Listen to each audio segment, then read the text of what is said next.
Hi guys, welcome back to my channel, The Determined Gardener. Now, I want you to think about this. Have you ever went to one of those big box stores, saw a pot, and you just had to have it?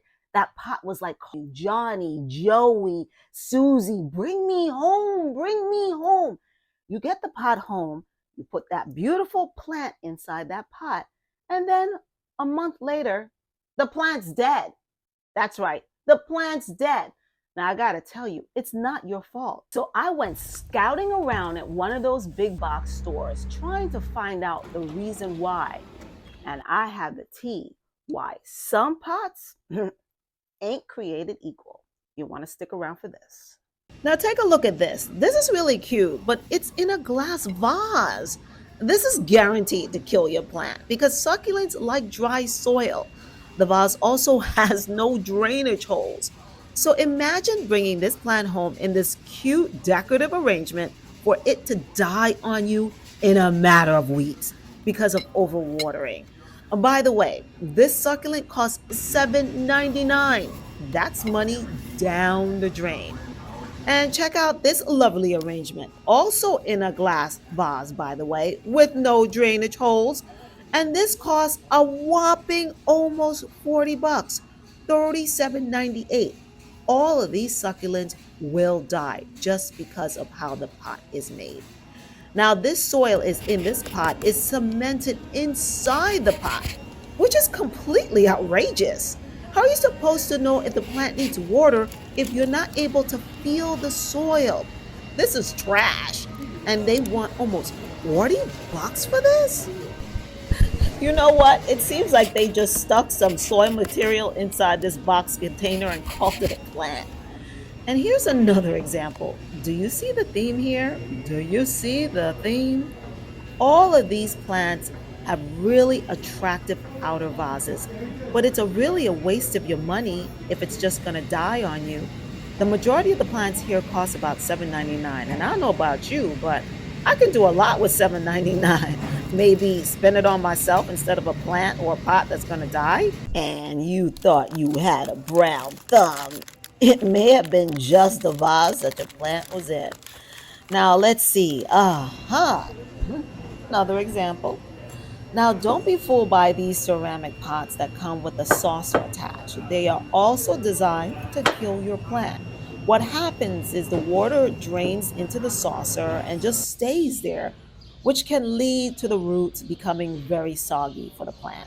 And you know what that comes next? You guessed it. Keep watering it over and over again in that pot, thinking that you're doing the best thing, but you're actually killing that plant because your pot's designed to do just that.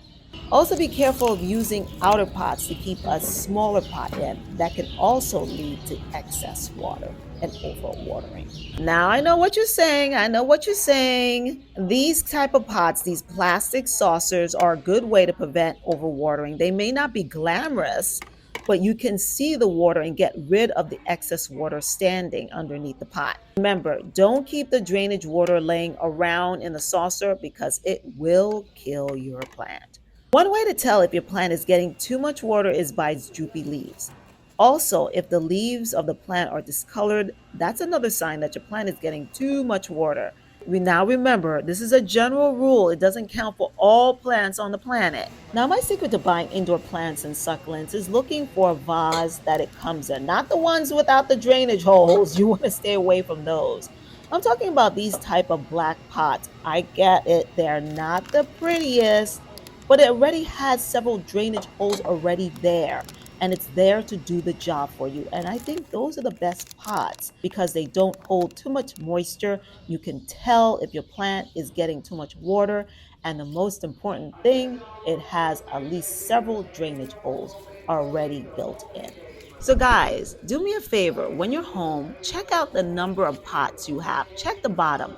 How many drainage holes does it have? Does it have at least one? That's a start, right? You would prefer it to at least have at least three. One's okay, depending on the plant. But if you water it too much, one drainage hole may not be enough. So again, you want to stick with those pots that have at least three drainage holes already built in. because to me, those are the best pots that's going to keep your plant thriving and you to make less mistakes with overwatering. People just assume that when you buy a pot that you're able to put the plant and all the dirt in it, but no, you have to actually put drainage holes in them. And what's worse, sometimes a lot of these stores don't provide the drainage holes. So if you're a new gardener or a new plant lover and you put all that money in buying the soil and buying the pot and buying the plant, and then all of a sudden, weeks later, you're wondering why your plant is dead, it's because it doesn't have any drainage holes or not enough of drainage holes. Found this translucent clear vase, which has plenty of holes in it. This type of pot is often used to put orchids in. So, side note, can someone tell me why this water can is worth $25? I don't get it. I've been needing a small water can with a long nozzle, but 25 bucks? That's pretty pricey. Would you pay that much for it? Let me know in the comment section. I'm dying to know if you think it's worth it. So this is what I'm talking about right here. Take a look at this. It's an outer pot with an inner pot inside. And look at all that excess water that's drowning the roots. Worst part of it, you don't know how long that plant has been like that. Unfortunately, it's a common problem. You take the plant home in this type of pot, not knowing that there's already water inside. And then you continue to water. When I say you, I mean the newbie plant lover, which I used to be. Then weeks later, the plant ends up in the garbage because of overwatering. That's the number one killer, overwatering. You can always try to revive a dry plant, but once its roots are overly saturated, well, it's close to impossible to bring it back. Oh my goodness. Oh, I came across this cute little decorative fern puppy. It's an artificial grass puppy for your lawn. Obviously, it's too cold right now where I live, but where you live may be warmer. I think it would be great for your patio, porch, or garden. So, overall, these pots are very, very pretty, but they're not very practical when it comes to actually keeping plants in them alive. I know lots of people who are very knowledgeable about plants don't keep a lot of these pots in their homes because of the fact that you really can't tell how much water is in the pot, or it just leads to overwatering. I know lots of people who are more knowledgeable about indoor plants usually don't use these types of pots for their plants because, again, it encourages overwatering, and most of the time they don't have drainage or even proper drainage. They only have one hole, and that's not going to cut it if you want to keep your plant nice and healthy.